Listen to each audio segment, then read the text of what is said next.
ख्वाजा आसिफ को ये इख्तियार नहीं है कि वो इस तरह की बात करे किसी और मुल्क को। जब आप ललकारते पूरी जो मेजर पॉलिसी शिफ्ट है वो आपको आवाम को इत्तेमाद में लेना पड़ता है। अनफॉर्चुनेटली मुझे लगता है कि ना इनको इदराक है सिचुएशन का, ना ये सेंसिटिविटी जंग की समझते हैं, ना ये उसके साइड इफेक्ट समझते हैं। जिस तरीके से उनको शायद कोई हुक्म हुआ है कि अचानक से मेजर पॉलिसी शिफ्ट ये हुआ है कि इंडिया को ये दोस्त करार दे देंगे और अफगानिस्तान को ये दुश्मन करार दे देंगे। ये कोई छोटा मामला नहीं है। जिस तरीके से बयानात आ रहे हैं उससे तो यही जाहिर हो रहा है कि वो तो आपके सामने हर चीज़ में डोज की जा रही है। आज अपोजिशन लीडर को बिल्कुल माइक नहीं दिया गया और जो हमारी बल्कि क्लॉज 9 में कोई अमेंडमेंट थी, मैंने भी अमेंडमेंट करवाई थी और मेरी अमेंडमेंट ये थी कि आप जितनी भी सप्लीमेंट्री ग्रांट्स लेते हैं आप उसको विदिन 30 डेज अपनी वेबसाइट पे चढ़ाएं और पब्लिक करें, क्योंकि आप जिसके नाम पे वोट लेकर आते हैं उनको पता होना चाहिए कि उनका बजट कहाँ पे जा रहा है, कहाँ पे खर्च हो रहा है और कितना एक्सपेंडिचर हुआ है। अगर आप उनसे आवाम से छुपाते हैं तो फिर यही कल को पता चलता है कि कोई टॉप ब्यूरोक्रेट है जिसकी तनख्वाह तो शायद 3 लाख है लेकिन उसकी अरबों खरबों रुपए की प्रॉपर्टी निकल आती है। इसी तरह अगर कोई सियासतदान है, अगर वो तनख्वाह 1-1.5 लाख लेता है तो पता चलता है कि उसकी वो 33-33 खरबों की खानदानों की जायदादें निकल आती है। तो मैंने तो पब्लिक ट्रांसपेरेंसी ऑपरेशन पर पीटी का क्या मौक़िफ़ है ख्वाजा आसिफ? देखिए वो हमने पूरा यहाँ पे दे दिया है। मेरा ख्याल है कि ख्वाजा आसिफ को ये इख्तियार नहीं है कि वो इस तरह की बात करे किसी और मुल्क को। जब आप ललकारते हैं पहले आप पूरी जो मेजर पॉलिसी शिफ्ट है वो आपको आवाम को इत्तेमाद में लेना पड़ता है, वो आपको आवाम को बताना पड़ता है। लेकिन अनफॉर्चुनेटली मुझे लगता है कि ना इनको इदराक है सिचुएशन का, ना ये सेंसिटिविटी जंग की समझते हैं, ना ये उसके साइड इफेक्ट समझते हैं।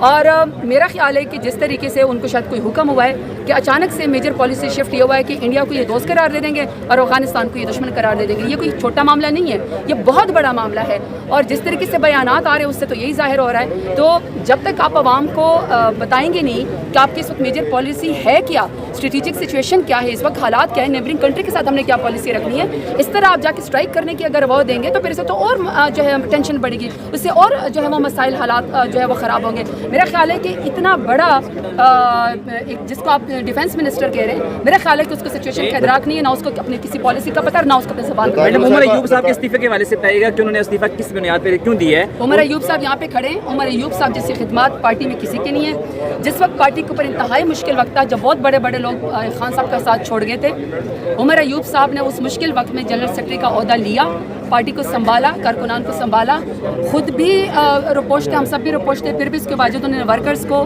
सेकेंड ईयर लीडरशिप को, कैंडिडेट्स को, तमाम मेंबरान को जोड़ के रखा। मैं समझती हूँ कि उनके जैसा कॉम्पिटेंट शख्स कोई नहीं है। मैं तो पर्सनली उनको उमर भाई कहती हूँ। मेरा ख्याल है कि बहुत ही प्यारे बंदे हैं वो और उनकी पार्टी की खिदमत। और सबसे बड़ी बात ये कि जब वो मेरा ख्याल है कि अरेस्ट थे तो वो कोर्ट के ऊपर प्रोटेक्टिव बेल के ऊपर थे जब उनके वालिद साहब का इंतकाल हुआ था। मेरे ख्याल में उनकी कुर्बानी की तो पाकिस्तान तहरीक इंसाफ बहुत कदर करती है।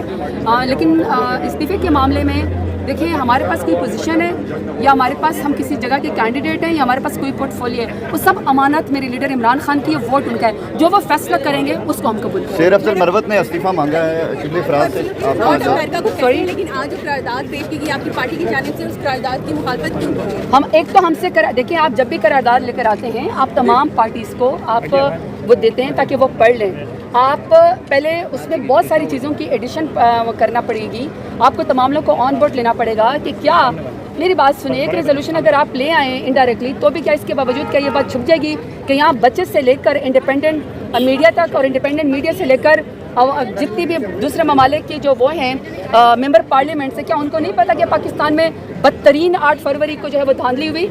धांधली के अलावा इस करारदाद के जो अमेरिकी पार्लियामेंट की करारदाद है उसमें और भी बहुत सारे पॉइंट है। उसमें ये कि अंदरूनी मामला थे ना, तो आपको नहीं लगता साइफर फिर क्या था? जब हम उस वक्त चीख रहे थे कि आपने एक रिजीम चेंज करके पाकिस्तान के सबसे बड़े लीडर इमरान खान की, जो फेडरल के अलावा तकरीबन सिंध के अलावा तमाम सूबों में जिसकी हुकूमत है, आपने उसकी हुकूमत गिरा दी। तब भी तो हम यही कह रहे थे ना कि आप साथ हैं, बल्कि ये तो जो आज करारदाद पेश कर रहे हैं उसके स्टूडेंट्स बने थे, ये उसके टूल्स बने थे। इन्होंने ज़मीर फरोशी करके हमारी हुकूमत गिराई थी। पहले उसका तो यहाँ पे वो जो है ना हिसाब करें। जहाँ तक रेजोल्यूशन की बात है, जब तक हमें रेजोल्यूशन पढ़ाई नहीं जाएगी, जब हमें बताया नहीं जाएगा तो उसके अंदर क्या लिखा हमें कैसे पता चलेगा? अलबत्ता जो फंडामेंटल राइट्स पाकिस्तान के अंदर सस्पेंड है, जिस तरह जुडिशल को डराएदम कहा जा रहा है, जिस तरह 8 फरवरी को जो है वो धांधली की गई, आवाम के मैंडेट के ऊपर डाका डाला गया, ये तो किसी भी